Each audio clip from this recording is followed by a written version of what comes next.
वन्दे व्रजप्रियं कृष्णं द्वैपायनं वन्दे कृष्णं वन्दे पृथासुतम् कृष्णाय वासुदेवाय देवकी नन्दनाय च नन्दगोपकुमाराय श्रीकृष्णाय वयं नमः। कृष्णाय वासुदेवाय हरये परमात्मने प्रणतक्लेशनाशाय गोविन्दाय नमो नमः। कृष्णत्वदीयपदपङ्कजपञ्जरान्ते अद्यैव मे विशतु मानसराजहंस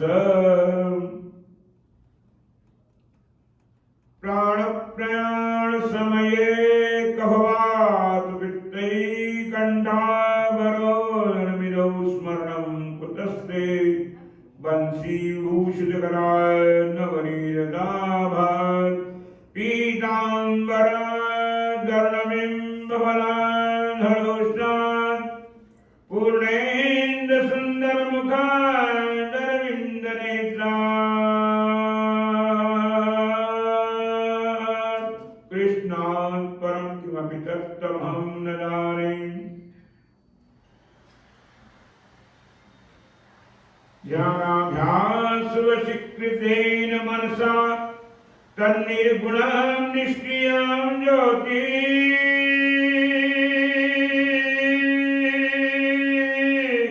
किञ्चन योगिनो यदि परं पश्यन्ति पश्यन्तु ते। अस्माकं तु तदेव लोचनचमत्काराय भूयच्चिरम् कालिन्दिकुलिनोदरणी परं नीलं महो धावते वर्रापीडं नटवरवपुकर्णयो कर्णिकारं बिभ्रद्वासकनककपिशं वैजयन्तीं च मालां रन्ध्रावेणोरसुदया पूरयन् गोपवृन्दैः वृन्दारण्यं स्वदरणं प्राविशत्कीर्ति कृष्णानन्दं परमसुखदं केवलं ज्ञानमूर्तिं द्वन्द्वातीतं गगनसदृशं तत्त्वमस्यादिलक्ष्यम् एकं नित्यं व्योमचलं सर्वधी साक्षिभूतं भावातीतं त्रिगुणरहितं सद्गुरुं तं नमामि। अज्ञानतिमिरान्धस्य ज्ञानाञ्जनशलाकया चक्षुरुन्मीलितं येन तस्मै श्रीगुरुवे नमः। ज्ञानमूलं गुरुर्मूर्तिः पूजामूलं गुरुपदं मन्त्रमूलं गुरुर्वाक्यं मोक्षमूलं गुरुकृपा बन्धं गुरुपदकञ्ज कृपा सिन्धु नररूपहरि महामोहतम पुंज जासुवचन रविकर्णिकर मुख होय वाचाल पंगुचनैगी वर्गहन जान सुकृपा स्वदयाल रवंश कल कलिमर्दन नील सरोरु श्याम करुणैर्वारिक नयन परंस मनोल धाम सदा क्षीर सागर सेन कुंद इंदु समधेय मार मन करुणायन जाय दीन परणेय करहु कृपा मर्दन मैन करहु कृपा मर्दन मैन। ज्ञान अंजन गुरु दिया अज्ञान अंधेर विनाश हरि कृपा ते संत भेटियो नानक मन प्रकाश नानक मन प्रकाश नानक मन प्रकाश राम नाम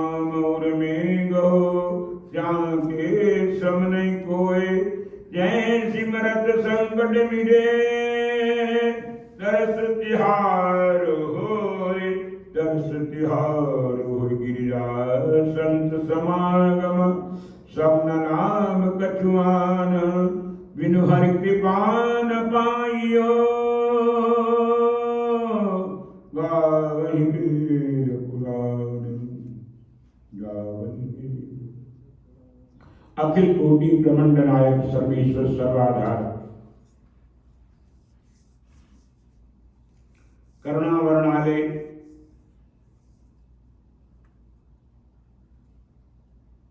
भगवान श्याम सुंदर की परम्पाद कृपा से पावन किसेना बुलेवाड़ में भगवान लक्ष्मी नारायण की चरणाबिंदु में बैठ करके और आप सबके संग मिल करके सताम प्रसंगात मम वीर संविदो भवन्ति कर्ण रसायन कथा तज्जोषणात् पवर्ग वर्तमनि यतिष्यते निर्वियोगमानि। संत सभा जाकी नहीं, कियो न हरि गुण गान, कह नानक सुन रे मना, अज्ञानी चाहे बखान। बिन सत्संग न हरि कथा, ते बिन मोह न भाव, मोह गए बिन राम पद, होत न दृढ़ अनुराग। कुछ भगवत चर्चा, कुछ आत्म चर्चा उद्धव गीता के प्रकरण से चल रही। उद्धव का तात्पर्य है उद्धरेत आत्मनात्मानं न आत्मानं अवसादे, आत्मैव आत्मनो बुद्धि आत्मैव आत्मना।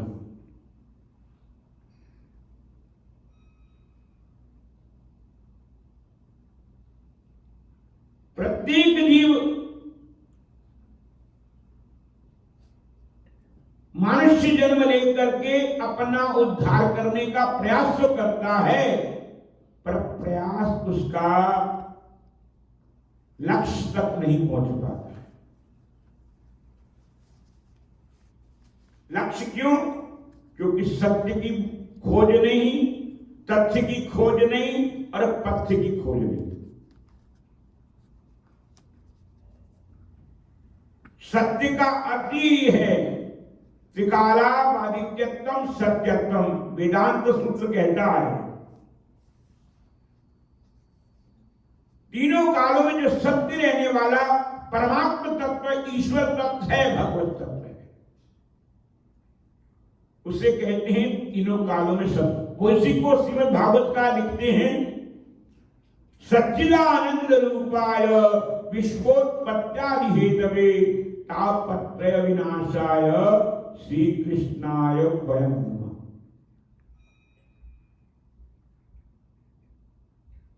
सत्य, चित्त और आनंद, तीन चीजें हैं। सत्य, चित्त और आनंद।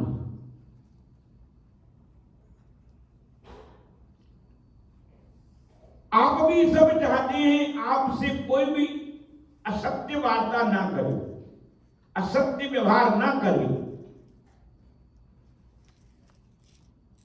और ठाकुर जी भी यही चाहते हैं कि जीव जब मनुष्य जन्म मिला है तो असत्य व्यवहार, असत्य विचार, असत्य संस्कार ना करे। इसलिए कहा गया त्रिकालाबादित्यत्वम सत्यत्वम। जैसे आप लोग कहते हैं ना, प्रातः काल, मध्याह्न काल, गुड इवनिंग, गुड मॉर्निंग, क्या कहते हैं? गुड मॉर्निंग, मैं कल बोल गया। Good morning, good afternoon, good afternoon, good night, good evening, bad evening नहीं होती गुड नाइट है? सच बैड इवनिंग नहीं, गुड इवनिंग की होती है। गुड इवनिंग का तात्पर्य evening, even we are happy, even good evening.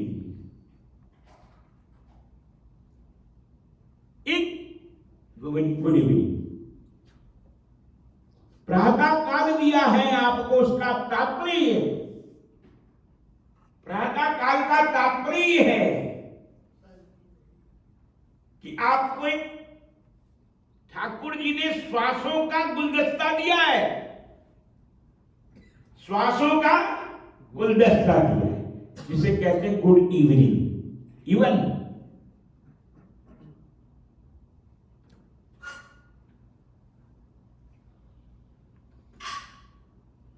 यदि आपने उस गुड इवनिंग को आत्मचिंतन और भगवत चिंतन में लगा दिया तो आप ग्रेट बन गए। संतों को ग्रेट क्यों कहते हैं, भक्तों को ग्रेट क्यों कहते हैं? उन्होंने अपनी इवनिंग को good good good good morning, good morning, good morning, good more है ना, गुड मॉर्निंग में मॉर्निंग, गुड मॉर्निंग, मोर इनिंग मिल गई, उसको आपने आत्मचिंतन और भगवत चिंतन में समर्पित कर दिया तो आप ग्रेट बन गए। क्या? You are a great man. भगवान की दृष्टि में नहीं, अपनी दृष्टि में हो गए, क्योंकि आपके अंतःकरण में ठाकुर का चिंतन आने से पहला उसका परिणाम है आपको शांति का अनुभव होगा। नंबर 1 समझना, ये वेदांत का पहला सूत्र है। आपको जब ये अनुभव होगा कि आज का दिन ठाकुर के चिंतन में निकलना है, मॉर्निंग हुई है, तो आपके मन में शांति का अनुभव होगा, पहला। दूसरी बात प्रसन्नता। एक होती प्रसन्नता बाहर की वस्तुओं से प्रसन्नता मिलती है। एक संत ने बड़ा अच्छा लिखा, भगवान के आगे खड़ा था वो, भगवान को प्रश्न करता, मंदिर में बैठे हो भगवान, कभी बाहर भी आया जाया करो, मैं रोज तेरे घर आता हूं, तभी तुम भी मेरे घर। वो घर नहीं, ईट पत्थर वाला नहीं, ना उस घर में नहीं। ये जग सच्चे की, गुरु नानक देव जी महाराज कह गुरबाणी में कहते हैं, ये जग सच्चे की है कोठड़ी, सच्चे का विश्वास। ये जग, ये अंदर वाला जग, बाहर वाला जग कुछ नहीं कह रहे को। लोग कहते हैं उनसे दुखी है, उससे दुखी है, उससे दुखी ना, कोई किसी को दुखी नहीं करता, नो। गुरु नानक देव महाराज कह रहे गुरबाणी में, ये जग सच्चे की है कोठड़ी। जैसे आप उस बात को दृष्टांत में समझिए, क्योंकि वेदांत है बड़ा गहराई में जाना पड़ता है। अंधकार, यहां लाइट चली जाए तो नहीं, मैं और कुछ बोल रहा हूं, बात समझना। अंधकार, लाइट चली जाए तो अंधकार में आपको भय लगेगा, है नहीं भय? अंधकार के कारण आपको भय लगेगा। बस यही बात है, अज्ञानेनावृतं ज्ञानम तेन मुह्यन्ति यन्तवा ज्ञानेन तु। ज्ञान का मतलब प्रकाश। ज्ञान आने के बाद, ज्ञान होने के बाद भय चला जाता है। प्रकाश की मैंने कह रहा, गुरु नानक देव महाराज, ज्ञान अंजन गुरु दिया, अज्ञान अंधेर विनाश, हरि कृपा ते संत बेटियो, नानक मन प्रकाश। प्रकाश का मतलब लाइट। अब आप लोग इसी वातावरण में रहते हो तो लाइट को हमारे वेदांत में ज्ञान कहते हैं, प्रकाश। पर वो कहां से मिला? जैसे एक टेक्निकल व्यक्ति ने यहां पर फिटिंग की, और फिटिंग करने के बाद स्विच लगाया, ट्यूब लगाई, वो क्या कहते पीछे प्लग लगाया, और लगाने के बाद ट्यूब फिट कर दी, और उसके बाद उसने क्या नाम स्विच को, बटन को दबाया, ऊपर किया या नीचे किया, तो पीछे से कनेक्शन था, कनेक्शन से सिलेक्शन हो गया, और सिलेक्शन होने के बाद क्या आ गया जी? प्रकाश। बस यहां पर भी यही है। वो टेक्नीशियन कौन है? वो संत है। वो कौन है? वो गुरु है। उसने हमारे अंतःकरण में, बुद्धि में, चित्त में प्रकाश किया। कैसे प्रकाश किया? अब बात समझ में आता, वेदांत है ना, बड़ा वेदांत को बड़ा गहराई से समझिए। उसने आपको साधना किया, साधना कराने के साथ साध्य किया। साधना साध्य दोनों फिटिंग है। साधना और साध्य फिटिंग है। और फिटिंग जब आपकी हो गई, किसमें? स्थूल शरीर से सूक्ष्म शरीर में, सूक्ष्म शरीर से कारण शरीर में, और कारण शरीर से आत्मिक शरीर में जब फिटिंग हो गई, फिटिंग का इंग्लिश का शब्द है, उसको क्योंकि आप समझते हैं। ऐसे साधना हो गई तो आपको साध्य, आपको अनुभव होने लगे। साध्य का मतलब प्रकाश की अनुभव्यता।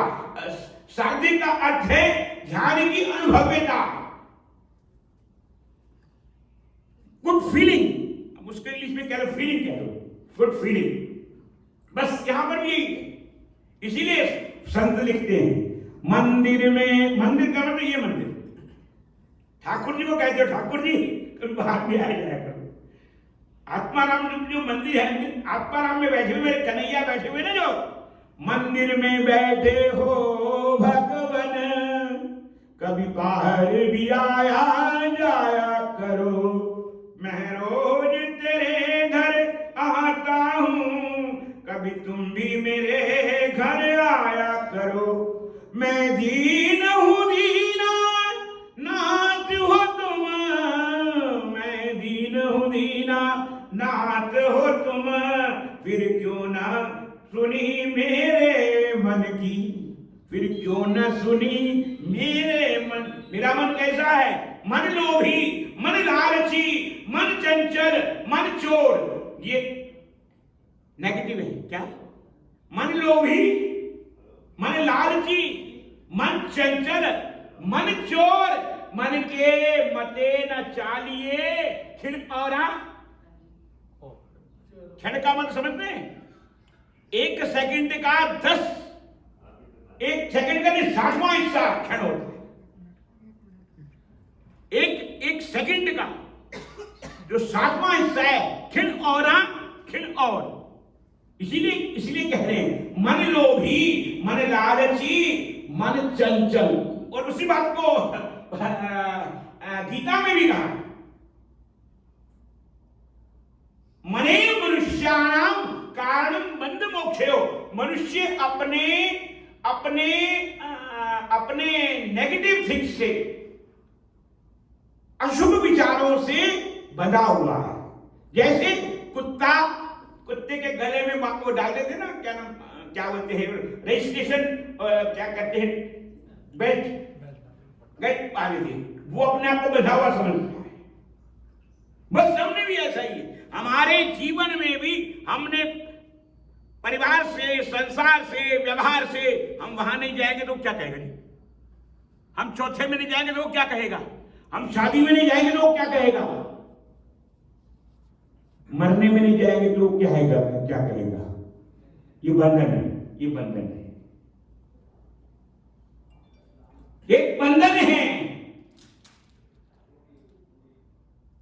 ये कामनाओं का बंधन है, वासनाओं का बंधन है, कल्पनाओं का बंधन है, तृष्णाओं का बंधन है, चिंताओं का बंधन है। कल्पनाओं का बंधन है, तृष्णाओं का बंधन है, वासनाओं का बंधन है, और चिंताओं का। हरि बोल, बोलो हरि बोल, बोलो हरि बोल। गीता में मेरे ठाकुर कन्हैया कहते हैं, चिंता प्रलय आपको प्रलय तक ले जाती है, आगे तक ऐसे तक ले जाएगी जिसकी कल्पना भी नहीं है। चिंता मप्रिमियंच प्रलयता वासिता, उसके आश्रित हो जाता है जी। ऐसा आश्रित होता है जिससे निकल नहीं पाता। जैसे बोलते ना, मैं उसके बगैर कैसे रहूंगा? क्यों जी? ऐसा होता है। खाने के बगैर, जीने के बगैर, रोने के बगैर, हंसने के बगैर, पार्टी में न जाने के बगैर, मरने के बगैर और जीने के बगैर। हरि बोल, बोलो हरि बोल। बोलना पड़ेगा हरि बोल। मैं जी नहीं पाऊंगा। बस इसे बोलते हैं कल्पना और चिंता। पहले कल्पना आती है, फिर उसका प्रारूप बनता है, चिंता बनती है, जिसे क्या बोलते हैं, डिप्रेशन। चिंता का संस्कृत में जो प्रारूप किया गया उसको बोलते डिप्रेशन। पहले वो आप लोग उसका एक और रूप बोल देते, स्ट्रेस बोल देते, उसको टेंशन बोल देते हो। पर हमारे जो शास्त्र का लिखते हैं, ब्रह्म सूत्र का लिखते हैं, अथातो ब्रह्म जिज्ञासा। अपने अंदर जिज्ञासा ये करो कि मैं चिंता को धारण ना करूं। क्या गले में मैंने नेकलेस की तरह धारण कर लिया है, नेकलेस की तरह मैंने धारण कर लिया है। चिंता मग्निमीयं च प्रलयता उपासिता कामो। अब देखियो हम उसमें तीन बातें मेरे ठाकुर जी ने, मेरे कन्हैया का कामो भोग परमा। आपकी कामना पूर्ति नहीं हुई तो क्रोध आएगा, और क्रोध जब कामना की पूर्ति नहीं हुई तो क्रोध आया, और क्रोध के बाद क्या हुआ? मेमोरी। हरि बोल। आपने खुद ही बोल दिया।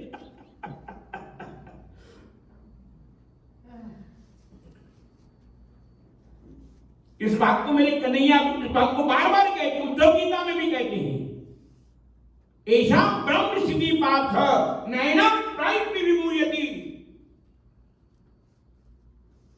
यदि आत्मचिंतन किया तो ब्रह्म स्थिति आएगी। ब्रह्म स्थिति का मतलब ब्रह्म चिंतन।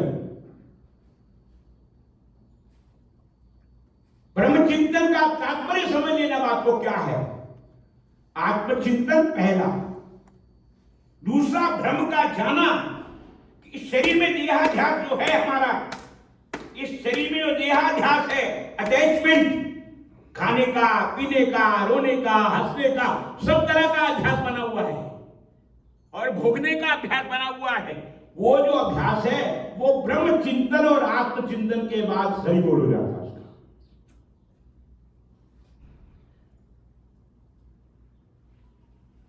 वो हो जाता है। उसका परिणाम क्या है?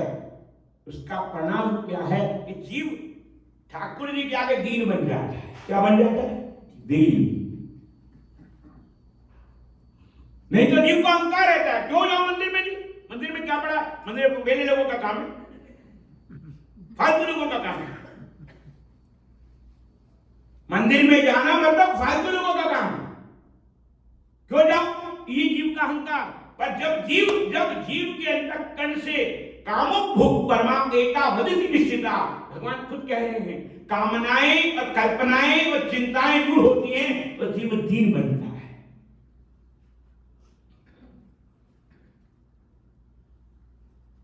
मैं दीन हूं दीनानाथ हो तुम,